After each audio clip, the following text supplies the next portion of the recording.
Hoy día, hermano, una vez dicho esto, comenzar una serie acerca de la gracia. Me encanta esta palabra gracia. Creo que una de las cosas que más me caracterizan y me apasionan en la palabra del Señor es hablar de la gracia. Es hablar del evangelio de nuestro Señor Jesucristo. Creo firmemente que nosotros hoy día necesitamos hablar cada día más de la gracia. La gracia de Dios es algo que necesitamos y esto parece, hermano, ingenuo de mi parte, pero, Javier, si me ayudas, por favor. No sé por qué la gente no quisiera que el cristianismo fuera verdad. A lo mejor estos son ingenuos, de verdad. No sé por qué la gente no quisiera que el cristianismo fuera verdad. Quizás no el cristianismo que a veces nosotros vemos, ojo. Quizás no el cristianismo que a veces proyectamos. Estoy hablando del cristianismo clásico. Estoy hablando del modelo de cristianismo que dejó nuestro Señor Jesucristo. Porque créame, nosotros muchas veces somos negligentes en expresar un cristianismo como corresponde. ¿O no? A veces expresamos y mostramos un evangelio 2.0, 3.0, versión 0.1, pero no hay otra versión del evangelio. La Biblia nos dice claramente que hay un solo evangelio. ¿Cuántos dicen amén a eso? No podemos quitarle y no podemos añadirle. Hablo de la versión de Jesús. Quizás hay gente que pueda decir, no creo que sea verdad. Ya, está bien. Esto por lo menos para mí es más aterrizado. Hay gente que puede decir, ¿sabe qué? No creo que eso sea verdad, pero de alguna manera podemos darle más información, podemos darle más evidencia, podemos darle más cosas concretas, de manera que la gente pueda llegar a entender el concepto de la verdad. Pero una cosa es decir, no creo que sea verdad, y otra cosa es decir, antes de eso, no la coloqué entonces, fue culpa mía. No quiero que sea verdad. Una cosa es decir no creo que sea verdad y otra cosa es decir no quiero que sea verdad. Y ese es el pensamiento ingenuo que a mí me corroe. ¿Cómo es posible que exista gente que no quisiera que el cristianismo sea verdad? No entiendo cómo no quieren que sea verdad. Pascal, un matemático muy famoso, dijo lo siguiente. Pascal dijo esto: la gente casi invariablemente llega a sus creencias no en base a pruebas, sino en la base de que lo encuentran atractivo. Qué interesante esta frase, hermano. Pascal dice claramente que la gente llega a sus creencias no en base a pruebas. O sea, muchas veces la gente cree lo que cree no porque necesariamente algo es verdad, no porque empíricamente han comprobado que eso es verdad, sino que muchas veces la gente cree lo que cree porque lo encuentran atractivo para ellos. Llámese metafísica, llámese cualquier corriente que exista por ahí, simplemente una vez que encuentran que es atractivo para ellos, entonces para mí es verdad. Un principio interesante. No, fíjese bien, no quiere decir que lo que es atractivo es verdad. Pero yo creo firmemente que el evangelio es la verdad y al mismo tiempo es atractivo, hermano. Jesús era una persona atractiva. Dice la Biblia que donde quiera que él iba, las multitudes lo seguían. Si se trata de atracción, Jesús fue la persona más atractiva. ¿Y por qué era tan atractivo? Una sola palabra para mí hoy día. Es atractivo por esta razón, por la gracia. La gracia. Creo firmemente, hermano, y esto lo he compartido con pastores amigos, esto lo he compartido con varias personas. Creo firmemente que si nuestras iglesias estuvieran llenas de gracia, seríamos lugares más atractivos. Si las iglesias estuvieran más llenas de gracia que llenas de juicio y llenas de crítica, nosotros seríamos un lugar más atractivo. Atraeríamos, no simplemente por la música, no por las luces, no por el lugar, no por las cosas que tenemos, hacemos o decimos, sino que simplemente porque es un lugar lleno de gracia. Mire, es lo que anhelamos cuando nuestra culpa es expuesta. La gracia es lo que yo anhelo cuando mi culpa es expuesta. ¿Se ha fijado en eso? La gente cuando lo pillan en un error, ¿qué quiere? ¿Qué anhela? Shh, por favor, no se lo cuente a nadie. Por favor, no le digas a nadie. No quiero exponerme al ridículo. Necesito que alguien me defienda. ¿Qué es lo que queremos? Anhelamos gracia cuando nuestra culpa es expuesta. Necesitamos que alguien me extienda gracia. Necesito que alguien me dé algo que yo no merezco. Por el contrario, es lo que somos flojos en dar cuando confrontamos la culpa que hay en otros. Nos encanta recibir gracia. Nos cuesta dar gracia. Anhelamos recibir gracia. Somos negligentes en entregarlas. Somos muy negligentes en darla. Cuando la recibimos es refrescante. Cuando la recibimos es refrescante, es tremendo, es exquisito cuando alguien nos extiende gracia. Pero cuando la tenemos que dar es difícil. ¿Por qué razón? ¿En qué punto del evangelio nos perdimos? ¿En qué punto de la historia se nos olvidó que Jesucristo nos entregó su gracia? La gracia es, en este contexto, hermanos, quiero que lo leamos acá, una solución para casi todo. Puse casi. En las tensiones que se den, en los problemas que se den, en las incomodidades que se vayan presentando, la gracia de Dios es una solución para casi todo. Si creció en la iglesia, si usted creció en un contexto cristiano, la definición de gracia sería algo como esto: un favor no merecido, no ganado, no ganable. La gracia es un favor no merecido, no ganado, no ganable. No imaginas merecerlo. Es algo que no te cabe en la cabeza que lo puedes merecer. En el momento que piensas que sí lo mereces, deja de ser gracia. En el momento que piensas que sí lo mereces, deja de ser gracia. Solo se experimenta en un contexto de relación. Escuche bien, una relación que no siempre es balanceada. Una relación que no siempre, hermano, es equilibrada. Porque escuche bien, en esta relación con Dios que tenemos hay un desbalance absoluto. ¿Sabe cuál es el desbalance absoluto? Dios es perfecto. Tú no. Yo no. Por lo tanto, en esta relación de gracia es completamente desbalanceada. Es relacional. Esto hace que el evangelio sea único y que sea atractivo. Y por eso todos deberían anhelar algo como esto, hermano. Permiso, me voy a sacar la chaqueta que no sé por qué hace tanto calor.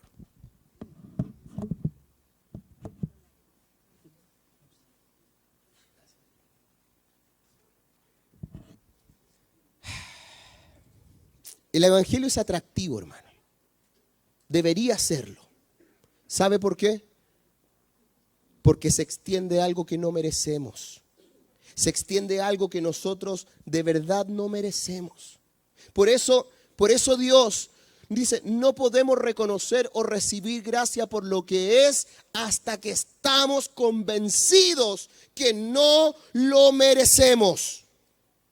¿Cree usted eso? Quiero que lo leamos detenidamente, hermano. No podemos reconocer o recibir gracia por lo que es hasta que estamos convencidos de que no lo merecemos. Mire, dígale al que está a su lado esto, hermano, que es práctico. Tú no eres una buena persona. Como dijo el salmista, convéncete, convéncete. No somos buenos. Jesús dijo esto, dijo, no hay nadie que sea bueno. Nadie es bueno. No hay nadie que haga lo bueno. El único bueno es nuestro Padre Celestial, que está en el cielo.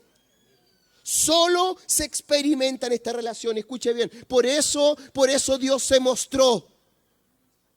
Por eso Dios vino. Escuche bien, el cristianismo es la única forma de tener una relación con Dios en que el hombre no se acerca a Dios, sino que es la única donde Dios sí se acerca al hombre. Dice la Biblia que Jesús, siendo Dios, no le importó, sino que vino y se hizo como uno de nosotros. Débil, imperfecto, propenso a caer, moralmente incorrecto. Las tenemos todas, hermano. Somos unos pasteles caminando. Por eso Dios se mostró, porque nunca hubiésemos conocido la gracia de Dios sin la presencia de Dios. Es imposible. Hubiera sido un Dios impersonal. Dios te hubiera dicho, te quiero dar gracia, pero Dios dice que se hizo hombre y habitó entre nosotros, vivió entre nosotros. No podemos experimentar la gracia de Dios sin la presencia de Dios. Rara vez la gracia se mostró en el Antiguo Testamento por palabras, siempre es por presencia. Teníamos que ver la persona. De otra manera, no hubiéramos conocido la gracia. Teníamos que ver la persona. Y acá en este punto, hermano, recuerda, hoy día es una introducción. Son 3 sermones que voy a predicar de la gracia, hoy día es solamente una introducción. Pero en este contexto de la gracia y de mostrar a Dios, hubo un discípulo que se llamaba Juan. Juan escribió algo al respecto. Juan fue uno que vio absolutamente todo de primera fuente. Y cuando Juan empezó a envejecer, él tuvo una editorial, hermano. Él escribió varios libros con unos títulos pero sumamente originales. Él escribió el Evangelio de Juan, él escribió Primera de Juan, Segunda de Juan y Tercera de Juan. Y después escribió Revelación o Apocalipsis.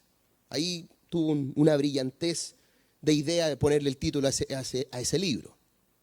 Pero dentro de todo lo que él escribe, yo me imagino que Juan, muy avanzado en años, se le acerca a las personas. Juan, cuéntame por favor, dime de qué se trata la vida de Jesús, cuéntame de qué se trata lo que pasó con Jesús. Y yo me imagino que Juan lo tenía todo claro aquí en la mente, quizás preguntándose, ¿por dónde empiezo? ¿Por dónde comienzo? Y me encanta Juan porque lo describe desde esta perspectiva. Mire lo que dice Juan 1:14. Y el verbo se hizo hombre y habitó entre nosotros. La palabra verbo, que en otras versiones se traduce como palabra, quiere decir que la palabra que estaba con Dios y la palabra era Dios, se hizo carne. Se hizo carne, habitó entre nosotros. Dios habitó entre nosotros. Lo vimos. Juan dice, no tiene otro nombre. Yo vi a un Jesús y lo único que puedo decir de Jesús es que no puede haber sido otra cosa u otra persona que Dios mismo. Porque no puede ser que un ser humano haga lo que él hizo, hable lo que él habló, ame de la forma que él amó. Imposible. Lo único que puedo decir de esta persona es que sí o sí el verbo se hizo hombre. Dios se hizo hombre y habitó entre nosotros. Fue tan impactante lo que Juan vio en Jesús, que el único adjetivo, sustantivo y verbo al mismo tiempo le puso, esto tiene que ser Dios. Esto tiene que ser Dios. Y habitó entre nosotros. Y hemos contemplado gloria. Cuando él dice nosotros hemos.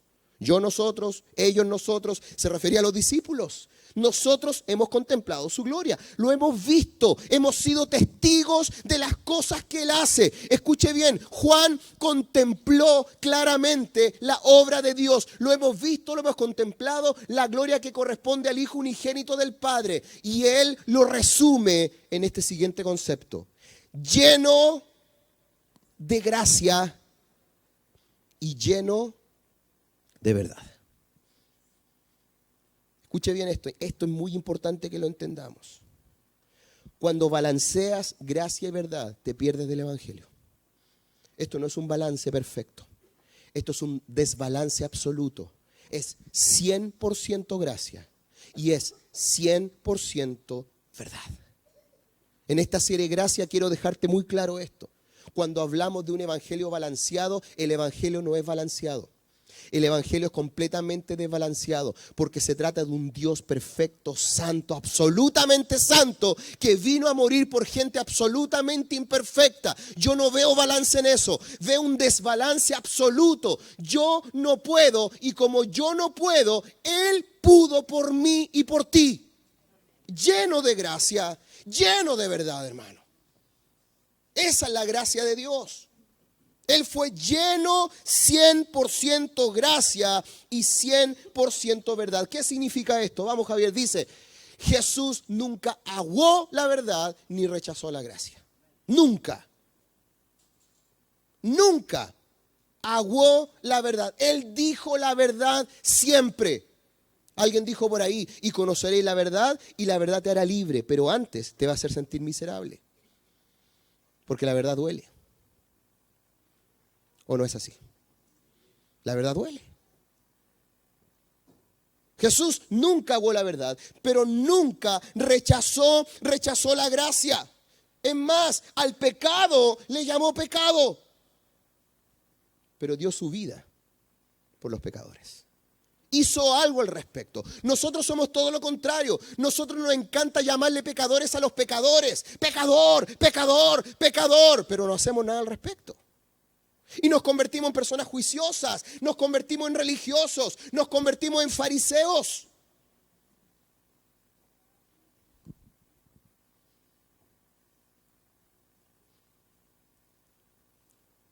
Jesús fue todo gracia, fue todo verdad, todo el tiempo. Parafraseando un poco a Juan sería esto. Jesús fue todo gracia. Y Jesús fue todo verdad. Todo el tiempo. Siempre. Juan vio esto, lo escribió. Él vino con la idea. Juan expresó la idea de que Dios es amor. Y el amor para Juan es la suma de la gracia y de la verdad. En otras palabras, gracia más verdad igual amor. Eso es amor.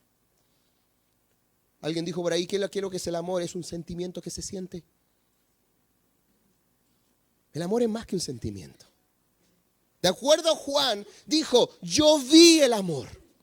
Yo vi el amor encarnado en una persona. No lo puedo describir de otra manera. Esta persona tiene que ser amor. Y después, primero, en Juan, en lo otro escrito, nos dice, porque Dios es amor. Tiene que haber sido sorprendente, hermano. La visión de Juan de Jesús tiene que haber sido impresionantemente sorprendente. Hay un ejemplo, hermano, que a mí me encanta y se lo he comentado en otro momento.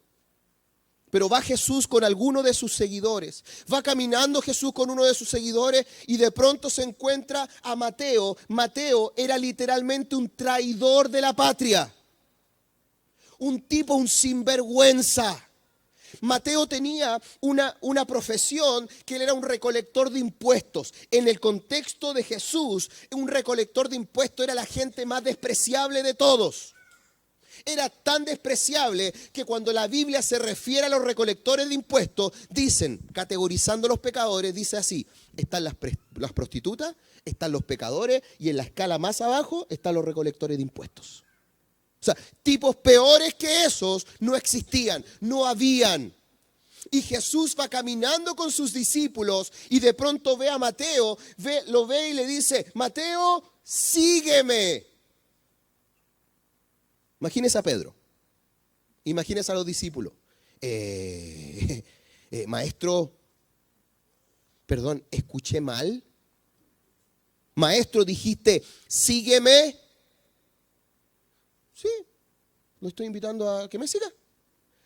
Pero maestro, ¿te falló el GPS espiritual? Este tipo no es candidato a seguirte. De ninguna manera Mateo puede seguirte. No hay forma que Mateo pueda juntarse con nosotros porque él es un traidor, es un pecador de lo peor. El tipo es un sinvergüenza. ¿Cuántos conocen gente así? Pocos. Porque nosotros decimos, no, difícil que yo conozca una persona así. Y Jesús le dice, sígueme. Y después que le sigue, le dice, Mateo, mañana prepárate una carnecita, pues Mateo. Mañana voy a ir a ver el partido de tu casa, Mateo. Chile-Uruguay a las 7, vamos, allá voy a estar. ¿Qué te parece? Y Mateo, sorprendido porque el maestro le había dicho, voy a ir a tu casa a ver el partido. Y Mateo va, hermano, va al supermercado, a la carnicería, compra carne, hace un asado, llama a su amigo, a todos chiquillos, ¿saben qué? Jesús va a venir a mi casa, ¿por qué no vienen? Y se corrió la voz porque nos faltan los paracaidistas, por hermano. Oye, Jesús va a venir, vamos de Mateo, vamos de Mateo. Y al otro día, cuando llegaron donde Mateo, hermano, estaba pero poblado. Y Jesús entró en la de él. Jesús entró y dijo, ¿cómo están, chiquillos? Y saludando a todos. Buena, perro, ¿cómo estáis? Para allá, para acá. Y los discípulos atrás caminando. Usted sabe, tipo evangélico del siglo XXI, así. ¿Ya? Ojalá que mi pastor no me pille acá. Ojalá que mi pastor no me vea. Pero ya, me encontré con la hermana criticona ya. De seguro el domingo saben todo. Y llega Jesús hablando lugar. Y esto hermano, es potente. Es potente porque los discípulos tenían una mala actitud. Y esto es lo que hay que asumir, hermano. Nosotros tenemos una mala actitud al respecto. Somos prejuiciosos, somos criticones. Por eso este mensaje es para nosotros como iglesia. No podemos llamarnos iglesia si somos criticones y prejuiciosos. ¿Con qué cara nos llamamos iglesia? Es que lo que pasa, pastor, que usted se ha leído el griego, pastor, y movemos la boca para todos lados. Y mire, yo estuve orando, recibí una revelación del cielo, pastor, y yo estoy en otro nivel. Jesús simplemente, con esta mala actitud, Jesús dijo algo más incómodo todavía. Oye, si Jesús era especialista en crear incomodidades y tensiones. Pero la solución para estas tensiones se llama gracia, por hermano. Y se llama verdad. Mire lo que dice el libro de Mateo. Cuando los fariseos vieron esto, le preguntaron a su discípulo, porque extrañamente nosotros pensamos que los fariseos son una casta aparte de los discípulos, pero en ciertas circunstancias los discípulos se codean con los fariseos. Sobre todo cuando se trata de hablar mal. ¿Usted conoce la palabra pelar? ¿Chismear? ¿Alguien? Algo así. ¿Ya? Que en el griego significa hablar mal del otro. Y en el versículo 11 dice, les preguntaron a sus discípulos, oye, ¿por qué Jesús come con recaudadores de impuestos y con pecadores? ¿Por qué? ¡Qué extraño! Si Jesús es santo, ¿cómo puede mezclarse con la gente? Y Jesús respondió. Al oír esto, Jesús les contestó, no los llamen pecadores, dijo Jesús. Pueden herir sus sentimientos. Y les pueden subir los impuestos. Eso dijo Jesús. Porque una mala concepción de la gracia sería eso, pues. Sería, oye, chiquillos, no los vayan a ofender. ¿Por qué le dicen cosas ofensivas a los pecadores o a los fariseos, a los recolectores de impuestos? Jesús, no los llamen pecadores. Jesús no dijo eso. Esto no existe en la Biblia, la versión real es esta. Vamos, dice, al oír esto Jesús le contestó, no son los sanos los que necesitan médicos, son los enfermos. Y Mateo dijo, párale vos, Jesús. ¿A quién le venía a decir enfermo?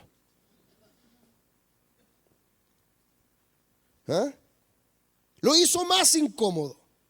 Porque esto es verdad. Esto es verdad. Acá hay una expresión de amor absoluta. Verdad y gracia. Verdad y gracia. Jesús dice que estoy enfermo. Sí, pues Mateo. Estás enfermo, soy un traidor, robáis a tu pueblo, eres una persona que realmente nadie te quiere acá. Pero sabes, Mateo, aún así quiero que me sigas. ¿Entiende? ¿Entiende eso? Mateo, es verdad, eres un enfermo, pero así enfermo, quiero que me sigas. ¿Qué? Otra incomodidad más para los discípulos. Quiero que le pregunte esto al que está a su lado. Dígale, ¿puede un sinvergüenza? Pregúnteselo, ¿puede un sinvergüenza seguir a Jesús?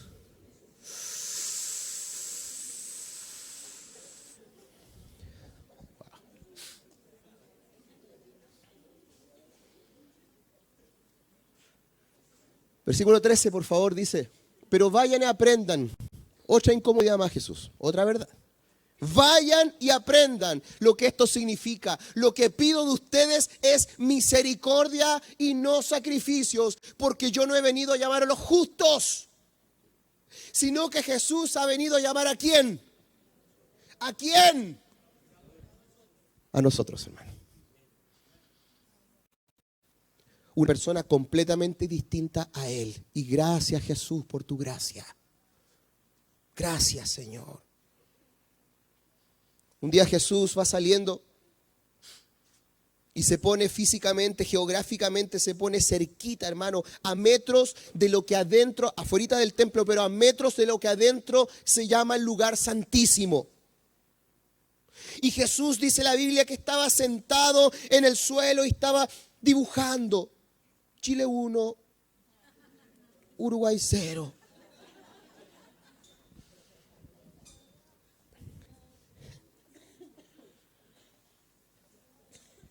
Es difícil describir el valor de este lugar para los judíos.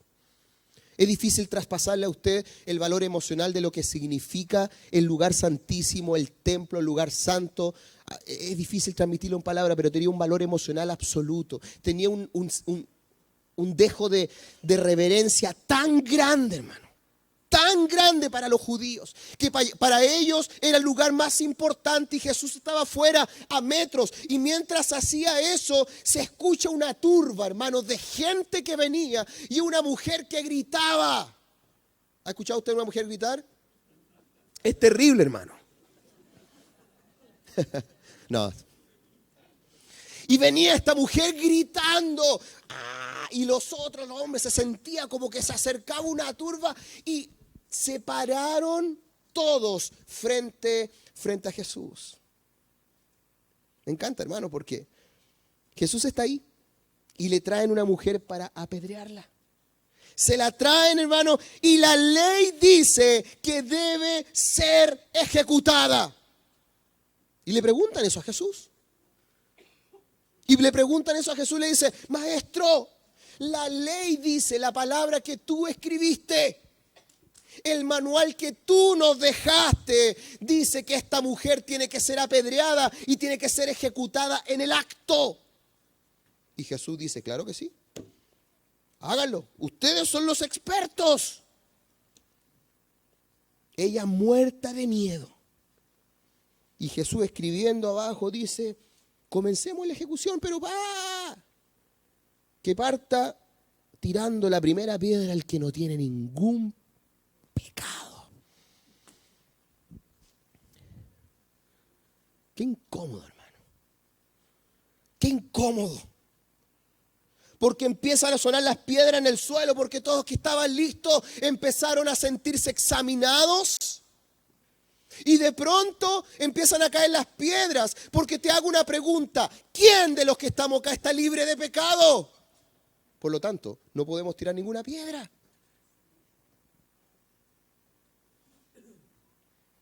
Todos se van, pero Jesús de nuevo arruina el momento. A lo mejor la mujer, desde la perspectiva de un evangelio liviano, diría, gracias Jesús, vaya nomás, mijita, siga nomás por su camino. Jesús arruina el momento, hermano. Jesús arruina el momento y le dice, mujer, eres una pecadora. De eso no hay duda. Pero le dice, quiero que dejes tu vida de pecado. ¿Cuántos creen que el pecado nos destruye, hermano? La gracia no es darte permiso para que destruyas tu vida. Jesús le dice, deja tu vida de pecado y vete. Mire lo que le dice en otras palabras. Eres culpable. Sí, eres culpable. ¿Eso es verdad o no? ¿Es verdad o no? Pero yo no te condeno. Eso es gracia, hermano. Por eso Jesús era atractivo. Nosotros hacemos lo contrario, nos encanta condenar, nos encanta aplicar la ley. La Biblia dice. Nos encanta aplicar la ley para nuestro beneficio, en la manera de Dios. Esto debería ser creído por todos. Jesús hizo esto toda su vida. Todo el tiempo que usted vea las interacciones de Jesús, se va a encontrar con historias donde Jesús aplica la esencia primaria del Evangelio. 100% gracia y 100% verdad. Juan, hermano, al final de los días de Jesús experimentó algo sin igual. Esto fue como la guinda de la torta de una expresión de gracia. Dice la Biblia en el Lucas 22:32, dice, también llevaban con él a otros dos, ambos criminales para ser ejecutados. Cuando dice, llevaban con él a otros dos, se refiere a Jesús. Junto con Jesús llevaban a dos criminales. Versículo 33 dice, cuando llegaron al lugar llamado La Calavera, lo crucificaron allí, junto con los dos criminales, uno a su derecha y el otro a su izquierda. ¿Ok? Los de izquierda y derecha son ambos criminales. No, nada que ver en la política acá, tranquilo. Son todos iguales, dijo, no. Junto con los criminales, uno a su izquierda y otro a su derecha. Versículo 35. La gente por su parte se quedó allí observando y aún los gobernantes estaban burlándose de él. Salvó a otros, decían, que se salve a sí mismo si es el Cristo de Dios el escogido. Mientras se burlaban, uno de los malandrines, uno de los malhechores, de los criminales, empieza a decirle a Jesús, versículo 39. Uno de los criminales allí colgado empezó a insultarlo. En la cruz, hermano, a minutos de morir. Este empieza a insultarlo y le dice, no eres tú el Cristo, sálvate a ti mismo y sálvanos a nosotros. Con un dejo de insulto. Versículo 40. Pero el otro criminal lo reprendió. Le dijo, ¿qué te pasa, hombre? Ni siquiera tienes temor de Dios, aunque sufres la misma condena. Ni siquiera te da temor a Dios aún estando a las puertas de morir y aún así no muestras respeto por la persona de Dios. Verso 41 dice, en nuestro caso el castigo es justo porque sufrimos lo que merecen nuestros delitos. Oye, este criminal tenía el evangelio clarito, hermano. Nunca había pisado una iglesia. Jamás en su vida había leído la Biblia a lo mejor, pero lo tenía clarito. Nosotros sufrimos lo que merecen nuestros delitos. Este, en cambio, no ha hecho nada malo. Lo único, hermano, la única esperanza que tenemos es que alguien nos extienda algo que no merecemos. La única esperanza que tenemos es que alguien nos extienda algo que no merecemos. Este tipo lo tenía clarito. Este tipo lo sabía. Él dice, sufrimos lo que merecen nuestros delitos. Nosotros lo tenemos que tener clarito. Merecemos muchas veces cosas, pero gracias a Dios que Él ha derramado gracia sobre nosotros. Y la vida que hoy día vivimos es una vida que nos ha regalado Dios por nada. Eso es gracia, hermano. Eso es gracia. La única esperanza es extender, que alguien nos extienda gracia. Y debemos hacer lo mismo por los demás, hermano. Versículo 42. Luego dijo, 2 puntos. El malhechor dijo, Jesús, acuérdate de mí. ¿Alguien ha hecho esta oración alguna vez? Jesús, acuérdate de mí. Diría el cristiano del siglo XXI, ¿qué? ¿Ahora te ponía a orar? ¿Robaste? Hiciste lo que quisiste toda tu vida y a esta altura de la vida, a 2 minutos de morir, ¿se te ocurre orar? Versículo 43 dice, y Jesús le respondió a la oración, te aseguro que hoy estarás conmigo en el paraíso. Hoy día mismo estarás conmigo en el paraíso. Pregunta, diría el evangélico del siglo XXI, ¿Dios escucha la oración de los pecadores? Escucha bien esto, hermano. La única oración que Dios escucha es la de los pecadores, hermano.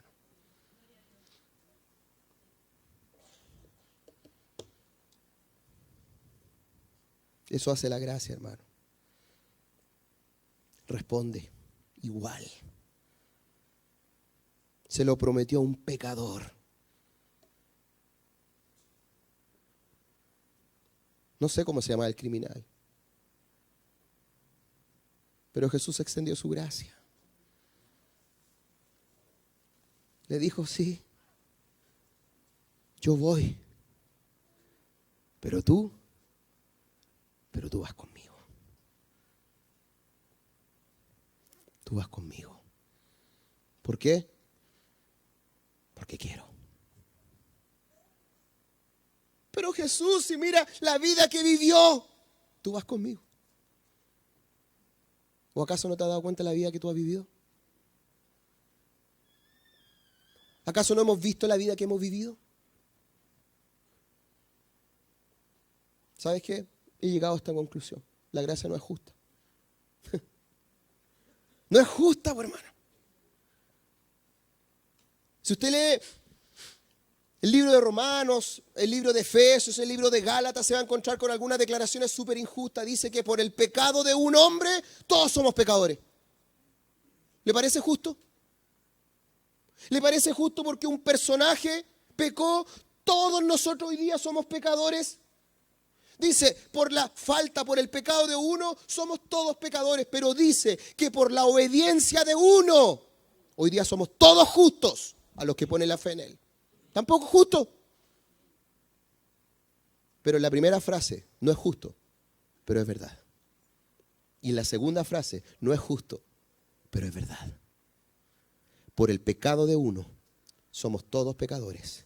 Pero por la obediencia de uno y por el sacrificio de uno, también somos todos justos delante de Dios. ¿Lo mereces? Para nada. Por eso se llama gracia. Por eso se llama gracia. Después de la resurrección, Jesús toma a Pedro aparte. Pedro lo había negado, Pedro había huido, Pedro lo había dejado solo a Jesús y Jesús lo toma, le prepara un desayuno a Pedro más encima y le dice, Pedro, de aquí en adelante quiero que te hagas cargo de la iglesia. ¿Qué? ¿Qué? A Pedro. Después toma a Pablo, un tipo que no merecía para nada ser lo que fue, un perseguidor, un asesino, y Jesús lo toma y prácticamente Pablo escribió la mitad del Nuevo Testamento. Jesús, ¿por qué haces esto? ¿Qué hay de la justicia? ¿Qué hay de las consecuencias, Jesús? Y yo te quiero responder lo siguiente. Jesús sabía mejor que nadie la justicia. Él sabía que la justicia por todo el pecado era que la ira de Dios cayera sobre nosotros. Él lo sabía muy bien. Él sabía que la paga del pecado, las consecuencias del pecado es la muerte. Él lo sabe muy bien. Porque Él sufrió por ti y Él sufrió por mí. Escucha esto, hermano, cada pecado tiene un tepié. pecado tiene un tepillé. Pero Jesús vino a decir, te tengo conmigo, te quiero conmigo.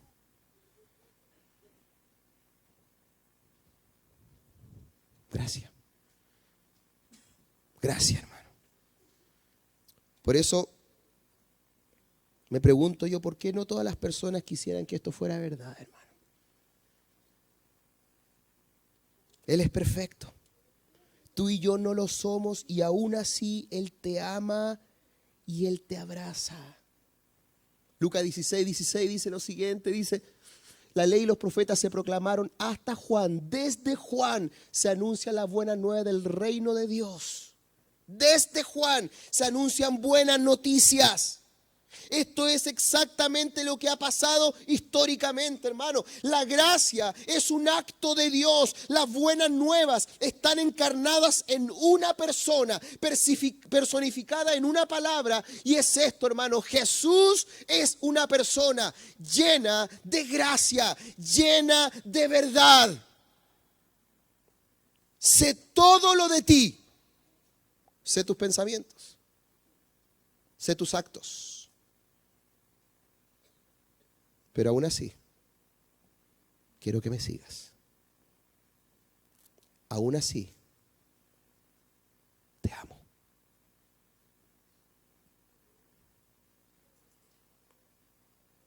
No he olvidado lo que has hecho.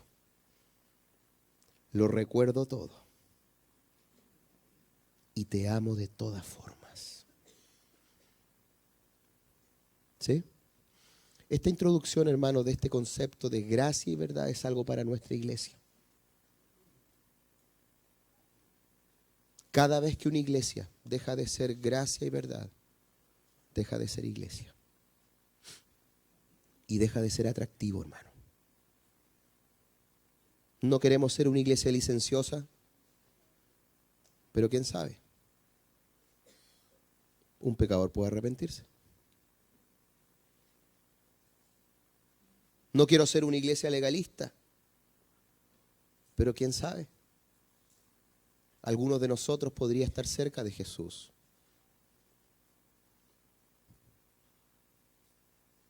Sutilmente le digo esto.